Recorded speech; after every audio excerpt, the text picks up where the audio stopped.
नमस्कार, आप सभी का स्वागत करता हूं अपने YouTube चैनल सुरेंद्र सिंह बोरा में। साथियों, उत्तराखंड प्रारंभिक शिक्षा सेवा नियमावली 2024 आ चुकी है। इससे पूर्व जो है कि बीएड की एलिजिबिलिटी उत्तराखंड प्राथमिक शिक्षक सेवा नियमावली में थी। अब जो है कि बीएड की पात्रता को 2024 की शिक्षक सेवा नियमावली प्रारंभिक में समाप्त कर दी गई। यानी कि कुल मिलाकर के मैं ये कहना चाहता हूँ कि उत्तराखंड प्राथमिक शिक्षक भर्ती में बीएड के लिए कोई ऑप्शन या कोई रास्ता नहीं रहा। जितने भी बीएड वाले हैं, चाहे वो वर्षवार अपनी वेटिंग लिस्ट का इंतज़ार कर रहे थे, अपनी ज्वाइनिंग को लेकर के जो वेटिंग लिस्ट थी उसका इंतज़ार कर रहे थे, वो सब धरे के धरे प्लान रह गए हैं। तो यहाँ पर देखिए, सबसे बड़ी चीज़ मैं आपको एक चीज़ ये बताऊंगा, ये क्यों हो रहा है, कैसे हो रहा है। उत्तराखंड में सबसे पहली जो चीज़ें हैं कि बीएड अलग अलग वर्गों में बटा हुआ है, अलग अलग टुकड़ों में, हर अलग अलग ग्रुप में है कि कहीं भी जो है कि ये जो है कि संगठित नहीं है, संयोजित नहीं है। इसका एक कारण ये भी है। दूसरी बात ये है कि एक भौगोलिक परिस्थिति भी उत्तराखंड की बहुत विषम है। तो उस भौगोलिक परिस्थिति में भी लोगों से कांटेक्ट करना भी मुश्किल हो जाता है, जैसा कि मैं भी उस चीज़ को महसूस करता हूँ, उस चीज़ को फेस करता हूँ। लेकिन सब लोगों को कानूनी प्रक्रिया की जानकारी तो पहले से थी। अब रही बात, बहुत सारे लोग मुझसे क्वेश्चन कर रहे थे कि सर आप छत्तीसगढ़ बिहार के लिए वीडियो बनाते हैं, उत्तराखंड के लिए नहीं बनाते, क्योंकि उत्तराखंड ब्रिज कोर्स का जिम्मा मेरे ऊपर ही था। देखिए, बिहार और छत्तीसगढ़, मध्य प्रदेश, ये लोग क्या है कि संयोजित होकर के काम कर रहे हैं अभी भी, जहाँ तक जिन लोगों से मेरी टीम है। तो हमारे लोग जो है कि सबसे बड़ी चीज़ होता है कि अगर कोई छोटे से जरिए के माध्यम से किसी लड़ाई को लड़ रहा है तो उसमें भी अपने लोगों का सहयोग नहीं होता है। तो बहुत सारे लोग कहते हैं कि व्यूज के लिए काम कर रहे हो। मुझे खुद मेरे चंपावत ज़िले से, क्योंकि मैं भी चंपावत ज़िले का ही रहने वाला हूँ, 2-3 लोगों का चंपावत ज़िले से, क्योंकि आप व्यूज के लिए काम करते हैं। भाई, मैं एक सूचना अधिकार लगाता हूँ ना, वो पहले तो मैं वीडियो के माध्यम से उस लोगों को जवाब देना चाहता हूँ कि भाई मैं एक सूचना अधिकार भी लगाता हूँ, तो उसमें आपको पता ही है स्पीड पोस्ट का भी खर्चा आता है और आईपीओ का भी खर्चा आता है, पेपर का भी खर्चा आता है, पेन का भी खर्चा आता है, और उसके बाद मिनिमम जो मैक्सिमम डॉक्यूमेंट्स होते हैं उन डॉक्यूमेंट की फ़ोटो स्टेट कॉपी भी लगती है। तो आपको बताना चाहता हूँ, आपको जवाब भी देना चाहता हूँ कि अगर मैं आपसे किसी पैसे की डिमांड करता हूँ, रिक्वायर करता हूँ, तो आप लोग कहेंगे कि आप चंदाखोरों की बाज़ार आ गई, अब ये जो है कि चंदा से कमाएंगे। अगर मैं अपनी कमाई से, अपने उससे आपके हक में कोई लड़ाई लड़ रहा हूँ, आपके लिए कोई न कोई दस्तावेज जुटाता हूँ, कहीं न कहीं अप्रत्यक्ष रूप से, परोक्ष रूप से नहीं भी हो, अप्रत्यक्ष रूप से आपको उसका बेनिफिट तो मिलेगा ही मिलेगा। ये चीज़ ये है। तो थोड़ा सा मैं ये चीज़ कहता हूँ कि आप लोग शिक्षित लोग हो, मैं नाराज़ नहीं हूँ, शिक्षित लोग हो तो आप लोगों को सपोर्ट नहीं होता है, तो ऐसा टिपिकल कमेंट भी नहीं करना चाहिए कि सीधी सी बात है कि यार वास्तव में इतने टाइम से मैं आप लोगों को संगठित कर रहा हूँ और खुद आप लोगों की लड़ाई के लिए आगे आ रहा हूँ। अब देखिए, BEd, all India BEd welfare association या जो भी है, जो बीएड एसोसिएशन वाले जो है कि उन लोगों से भी हमारा संपर्क हो चुका है। तो उस बीएड का फ़ायदा कहीं न कहीं आपको तो मिलेगा ही। ऑल इंडिया जो बीएड वेलफेयर एंड एसोसिएशन है, जो अब सुप्रीम कोर्ट में रिव्यू के लिए गया है, तो उन लोगों की लीगल टीम, वहाँ से भी बहुत अच्छे डेटा हमें मिले हुए हैं और बड़ी अच्छी जानकारी मिली हुई है। तो आप लोगों को मैं शेयर ज़रूर करूँगा कि देवेश शर्मा वाले केस में जो 11 अगस्त 2023 के सुप्रीम कोर्ट के डिसीजन है, उसमें अब जो है कि all India BEd association and welfare की तरफ से क्या कार्य किया जा रहा है। बहुत अच्छी चीज़ है, उन्होंने बहुत अच्छी तैयारी के साथ वो लोग अपना रिव्यू लगा रहे हैं यहाँ पर। और दूसरी बात है कि एनसीटी को भी उन्होंने कुछ लिखित दस्तावेज दे करके रिसीव भी करवा रखा है। ये भी आपको बहुत अच्छी जानकारी दे, क्योंकि ललित गुप्ता जी मेरे सीधे संपर्क में हैं, अंकित जी हैं, अंकित जी ललित के थ्रू हैं हमारे पास।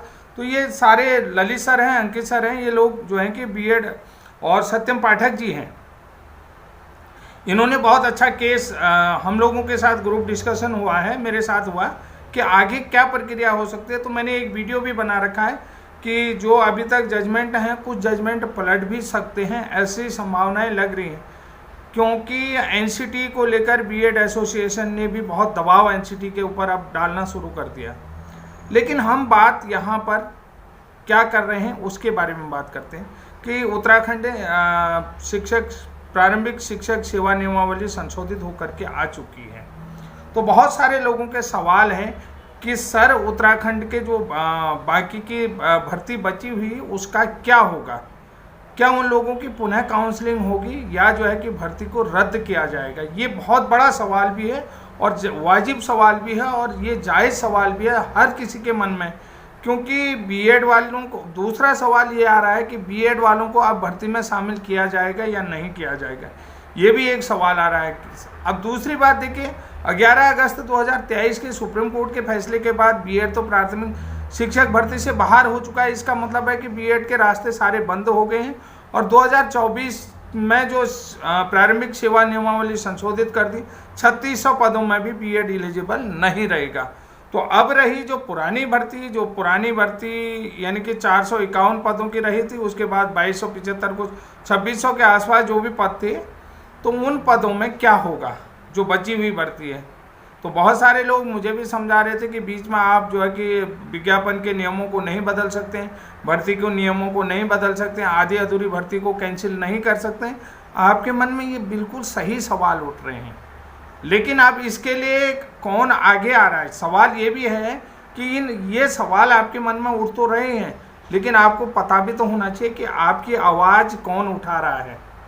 समझ रहे नहीं कि अगर आपके मन में जो पीड़ा है, आपके मन में दर्द है भर्ती को लेकर के, आप कह रहे हैं कि मेरी उम्र जाने वाली है, मैं मतलब कोई कह रहा है जुलाई में जो है कि ओवर एज हो जाऊंगा, कोई अगस्त में ओवर एज हो जाऊंगा, और 2020 की भर्ती है, 21 की भर्ती है, 4 साल पुरानी भर्ती है, बहुत बाकायदा बैकलॉग की तो भर्ती 900 पदों की जो बैकलॉग की भर्ती वो तो मेरे ख्याल से 2016 की भी बची हुई है। तो ऐसे में क्या होगा, कौन आपकी आवाज़ उठा रहा है, कौन आपकी आवाज़ के लिए लड़ रहा है, कौन भाई आपके बीच में से कोई तो बंदा होगा जो आवाज़ उठाना चाह रहा होगा, लेकिन क्या होगा, उसके पास आर्थिक संसाधन नहीं होंगे, ये भी बात है। तो आपकी आवाज़ कोर्ट के माध्यम से विभाग तक पहुंचनी चाहिए, नहीं पहुंचनी चाहिए? बिल्कुल पहुंचनी चाहिए, क्योंकि अब आप जो है कि लीगल रास्ता अपनाएंगे, नहीं अपनाएंगे? बिल्कुल अपनाएंगे। तो लीगल रास्ते के लिए कौन उठाएगा? तो आपको मैं सीधी सी बात बताता हूँ, इसके लिए भी आवाज़ उठाई गई है और लीगल रास्ता, क्योंकि 4 मई 2024 को सुप्रीम कोर्ट में रिव्यू पिटीशन रजिस्टर्ड हुई हैं, 2 रिव्यू पिटीशन रजिस्टर्ड हुई। एक का डायरी नंबर है 20957 और एक का जो है कि 956 है, 20956 है। तो देखिए, एक है कुलदीप डबराल की, दूसरी है जयवीर सिंह की। अब बहुत सारे लोग कहेंगे कि यार जयवीर सिंह तो वही है जी, वो पहले जिसने एनआईओएस को बाहर किया, उसके बाद खुद जो है कि 8 अप्रैल को जयवीर सिंह की याचिका माननीय सुप्रीम कोर्ट में लगी थी और जयवीर सिंह का केस खारिज कर दिया है। तो ऐसे में क्या चीज़ें हैं? तो बहुत सारे लोगों के, आप लोगों के मन में भी आएंगे कि भाई मैं भी आज तक जयवीर सिंह के केस में कोई इंटरेस्ट नहीं लेता, क्योंकि केस का मैं पूरी तरीके से जानता था कि क्या होना है। लेकिन अब मैं इंटरेस्ट ले रहा हूँ। क्यों ले रहा हूँ? क्योंकि आपने जो सुप्रीम कोर्ट का डिसीजन आया है 8 अप्रैल को, उस डिसीजन को पढ़ लिया होगा, उस ऑर्डर की कॉपी को पढ़ लिया होगा कि जब विज्ञापन निकला तो उस समय बीएड वैलिड क्वालिफिकेशन होनी चाहिए।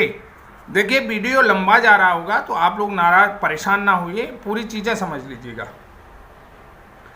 कि भाई अब जयवीर सिंह का केस तो उन्होंने कहा ऐसा ही है वैसा ही है। कई लोग कह रहे थे कि हमने जयवीर सिंह के अगेंस्ट केविट लगा रखे, लेकिन इस बार जो है कि किसी की केविट नहीं लगेगी। मैं आपको बता देता हूँ कि डीएलएड वालों के, डिप्लोमा होल्डर्स के कुछ एडवोकेट ऐसे हैं कि वो किसी भी राज्य का बीएड का केस लगे उसके आगे केविट लगा दे रहे हैं। सबसे बड़ी चीज़, अरविंद जी से मेरी बराबर बात हुई तो उन्होंने ही मुझे ये सूचनाएं पूरी अरविंद राणा जी के माध्यम से मुझे मिली हुई है, और फिर मैंने ये क्रॉस चेक भी कर लिया है कि ये याचिका क्या है। सबसे बड़ी चीज़ है कि जो जयवीर वाला केस है तो वो केस बड़ा शानदार केस है। इस समझ शानदार केस क्या है, बहुत सारे डीएलएड वाले भी समझ रहे हैं, क्योंकि उत्तराखंड में बीएड डीएलएड की वैसे आपस में लड़ाई नहीं है। मैं आपको ये बता देता हूँ कि वो लड़ाई इसलिए नहीं है क्योंकि यहाँ पर सफिशिएंट डीएलएड कैंडिडेट नहीं है, उन्हीं का बची हुई सीटों पर बीएड ही जाता है। ऐसे में एनआईओएस डीएलएड तो बाहर हो गया, अब रहा बीएड। 2 साल में 650 कैंडिडेट पास आउट होते हैं, ठीक है। 2 साल में 650 कैंडिडेट पास आउट होते हैं, जबकि प्रत्येक साल हमें प्रारंभिक शिक्षा के लिए 1300 शिक्षकों की आवश्यकता है, जिसका डेटा जो है कि जयवीर सिंह ने गवर्नमेंट से मांगा है, उत्तराखंड शिक्षा विभाग से मांगा हुआ है। कि देखिए अब यहाँ पर पर्याप्त मात्रा में राज्य के पास न तो डीएलएड कराने के लिए कोई इंस्टीट्यूशन है, ना तो प्राइवेट है, और केवल गिने चुने 6 जो है कि 6 डाइट सेंटर हैं, जैसे नैनीताल और उधम सिंह नगर का भीमताल में है, चंपावत और पिथौरागढ़ का पिथौरागढ़ में है, और बागेश्वर और अल्मोड़ा का अल्मोड़ा में है। तो ये कुमाऊं के 6 डिस्ट्रिक्ट हैं। ऐसे ही अन्य गढ़वाल के भी आप लगा सकते हैं। तो कुल मिलाकर के 650 अभ्यर्थी जो हैं कि डीएलएड करते हैं, उसमें से कई लोग अन्य केंद्र सरकार की सेवाओं में निकल जाते हैं, केंद्रीय सेवाओं में निकल जाते हैं। तो आधा के बहुत सारे लोग राज्य स्तरीय सेवाओं में निकल जाते हैं, तो वो डीएलएड आधा अधूरा छोड़ करके अपने ट्रेनिंगों में चले जाते हैं। तो अब जो है कि उन्होंने ये डेटा कह रखा कि उनका डिमांड है कि उत्तराखंड राज्य के पास पर्याप्त डीएलएड नहीं है और सीटें जो हैं कि खाली रह जाएंगी, क्योंकि लगातार सीटें खाली रहेंगी अगर आप बीएड को शामिल नहीं करते हैं। तो यहाँ पर बच्चों का फंडामेंटल राइट का हनन होगा, क्योंकि आरटी एक्ट 2009 में बच्चों का मौलिक अधिकार है, फंडामेंटल अधिकार है, उन्हें भी पढ़ाने के लिए पर्याप्त मात्रा में शिक्षक अनुपात कंप्लीट हो। कि बहुत सारे विद्यालय ऐसे हैं, उत्तराखंड का वो डाटा लिखा है, जो एकल अध्यापक के सहारे आज भी चल रहे हैं। बहुत सारे स्कूल ऐसे हैं कि जहां पर अध्यापकों की कमी के कारण बच्चों ने टीसी कटा ली है, विद्यालयों में ताले लग चुके हैं, जिसको पलायन का रूप दे दिया है। और बहुत सारे ऐसे विद्यालय हैं जहां अध्यापक नहीं होने के कारण बच्चों ने स्कूल छोड़ दिया, ड्रॉप आउट की संख्याएं भी बढ़ रही हैं। ड्रॉप आउट की बात कर रहे हैं तो उन्होंने कह दिया कि ड्रॉप आउट क्यों बढ़ रहा है, तो उत्तराखंड में ड्रॉप आउट है ही नहीं, कह देते। तो ये बहुत सारे वाजिब कारण हैं। अब आपको मैं ये बता देता हूं कि आप कहोगे ये कोई मायने नहीं। देखिए भाई, सबसे पहले 2 साल में 650 कैंडिडेट होते हैं, तो 2 साल में अगर 1 साल 1300 अध्यापक रिटायर हो रहे हैं, 1300 अध्यापकों की ज़रूरत है, तो आप बता दो, बहुत सारे लोग प्रमोशन में चले जाते हैं। कई एलटी का जो है कि जो 10% एलटी का रहा, 30% प्रमोशन का रहा है, वो भी उधर भी चले जा रहे हैं। तो अध्यापक कितने रह जाएंगे आप बताइए। प्रमोशन का भी यहाँ पर कारण है, ठीक है। और दूसरी बात आप ये समझिए, 2 साल में 650 और तो 2600 पदों को, यानी कि 2000 अध्यापकों की कमी रहेगी नहीं रहेगी, ये डेटा दे रखा है। दूसरी बात है, डाइट संस्थान की तरफ से वो सारी चीज़ें कि प्रत्येक डाइट में प्रत्येक साल कितने बच्चे ट्रेनिंग ले रहे हैं, वो डेटा भी उनके पास है। और स्कूलों में जो रिक्त सीटें हैं, और पहले से जो है बीएड का जो वर्तमान में भर्ती प्रक्रिया पूरी है, 650 अभ्यर्थियों के लगने के बाद बीएड कितने वेटिंग हैं, ये सारा डेटा है। उसके बाद कितनी सीटें खाली रही हैं, वो सारा चीज़ें निकाल करके रखी हैं। फिर राज्य के पास कितने इंस्टीट्यूशन हैं और प्रत्येक इंस्टीट्यूशन में जो है कि ट्रेनिंग लेने वाले छात्रों की संख्या कितनी है। तो ये बहुत वाजिब कारण है, ठीक है। जैसा कि 23(2) में रिलैक्सेशन दिया हुआ है, तो बाकी की सीटें कहाँ से भरें, इसका जवाब सरकार देगी और सरकार को इसका जवाब देना पड़ेगा। यानी कि कुल मिलाकर के सरकार की जवाबदेही बनती है कि जो जयवीर सिंह का केस है उसमें इंस्टीट्यूशन को लेकर के लगा हुआ है और जो पर्याप्त डीएलएड नहीं है, तो वो जो डेटा है। अब दूसरा जो मैं आपको बता देता हूँ, जो कुलदीप डबराल जी का केस है, यानी कि 20 कितना है वो 20957, यानी कि 20,957 जो केस है कुलदीप डबराल जी का, उसमें ये लगा हुआ है कि जब उत्तराखंड में भर्ती का प्राथमिक शिक्षक जो राजकीय स्कूलों में, राजकीय प्राथमिक विद्यालय में अध्यापकों के रिक्त पद को भरने के लिए विज्ञापन निकला, तो वहाँ पर उस समय बीएड जो है कि वैलिड क्वालिफिकेशन थी, बीएड डीएलएड दोनों ही वैलिड क्वालिफिकेशन थी। वहाँ पर सबसे बड़ी चीज़ है कि साइंस के कितने पद भरे जाएंगे, विज्ञान के कितने, ऐसे कैटेगरी वाइज जो है कि साइंस और आर्ट के अलग अलग मेरिट और विषय का कॉम्बिनेशन बनाते हुए चयन प्रक्रिया का प्रोसेस था। तो अब उन्होंने यहाँ पर कहा है कि जब डीएलएड 11 अगस्त 2023 के फैसले आने से पहले डीएलएड और बीएड दोनों ही वैलिड क्वालिफिकेशन है, इसलिए जो है कि कोई भी कोड या कानून आधी अधूरी भर्ती में जो है कि भर्ती के रूल को नहीं बदला जा सकता है। यानी कि मैं एक सीधी सी बात बता देता हूँ, अगर गेम जो है कि स्टार्ट हो गया है तो गेम के नियम बीच में कभी नहीं बदले जाते हैं। ये जो है कि एक अंग्रेजी में ला करके नो गेम रूल चेंज, ठीक है। तो यहाँ पर खेल के बीच में कभी भी गेम्स के रूल नहीं बदले जाते हैं। No rule change between the game start, game शुरू होने के बाद कभी भी खेल के नियम नहीं बदले जाते। ये बड़ा मशहूर कहावत है। और यहाँ पर भी आपको कह सकता हूँ कि जब बीएड 11 अगस्त 2023 के फैसले से पहले विज्ञापन निकला था तो बीएड उसमें वैलिड क्वालिफिकेशन। दूसरी बात, अगर आप जोधपुर हाई कोर्ट के डिसीजन को यानी कि 25/11/2021 का लगाते हैं, उसके बाद मामला सुप्रीम कोर्ट में चला गया है, तो यहाँ पर उत्तराखंड में भी जो है कि भर्ती को स्टे कर दिया था। ये सबसे बड़ा प्लस पॉइंट है कि यानी कि यहाँ पर कोई भी सब्जेक्ट टू आउटकम नहीं है। जो सुप्रीम कोर्ट के दो महत्वपूर्ण बिंदुओं में फैसला दिया है कि दो वे में फैसला दिया है, तो यहाँ पर भर्ती में एक चीज़ है कि कोई भी सब्जेक्ट टू आउटकम नहीं है।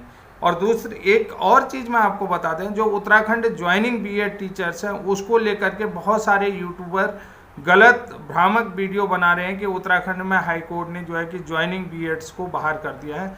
ऐसा कहीं भी नहीं हुआ। 6 दिसंबर को जो जजमेंट आया वो नीतू पाठक वाले केस में आया, वो 50% वाला मैटर था। और यहाँ पर कोई भी बीएड ज्वाइनिंग टीचर्स बाहर नहीं हुआ। ये मैं आपको फिर बता रहा हूँ क्यों, नीतू पाठक वाला केस अलग था और ज्वाइनिंग टीचर्स का कोई केस वहाँ पर नहीं था। सब्जेक्ट टू आउटकम वाला मैटर कुछ भी नहीं था। तो यहाँ पर जितने भी जो बीएड ज्वाइनिंग टीचर्स हैं उनकी नौकरी को कहीं भी किसी प्रकार का खतरा नहीं है। ये मैं अपने वीडियो के माध्यम से पुनः आपको बता रहा हूँ।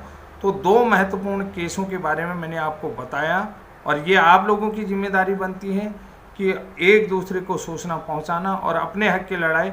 क्योंकि जब विज्ञापन निकला था तो विज्ञापन के समय में जो भी शैक्षिक अहर्ताएँ मांगी गई थी टीचर बनने के लिए, प्राथमिक टीचर बनने के लिए, उसमें बीएड भी एक वैलिड क्वालिफिकेशन था, वैध योग्यता थी, यानी कि वैध शैक्षिक योग्यता रही है। तो इसलिए जो है कि खेल के बीच में कहीं भी नियम नहीं बदले जाते हैं, ये कानून कहता है। तो यहाँ पर भी खेल के बीच में नियम नहीं बदले जा सकते, ना भर्ती रद्द की जा सकती, ये मेरा मानना है। इसलिए जो है कि आप लोगों को एक जो भी आपके यहाँ से केस गए हैं, जो भी केस लड़ रहे हैं, उनसे संपर्क करने की ज़रूरत है, उनसे संपर्क बनाए रखने की ज़रूरत है और आगे जो है कि एकजुट होकर के अपने हक की लड़ाई को लड़ें सुप्रीम कोर्ट में। धीरे धीरे हो सकता है कि कोर्ट का नतीजा क्या आ जाए, परिणाम कब बदल जाए, ये कुछ नहीं है, ये भविष्य के गर्त में है। ना तो ये आप जानते हैं ना मैं जानता हूँ, क्योंकि ये जो है कि डिपेंड करता है उस जजमेंट पर, उस जजेज पर और कोर्ट पर डिपेंड करता है। तो साथियों, आज के लिए इतना ही। तब तक के लिए जय हिंद, जय उत्तराखंड।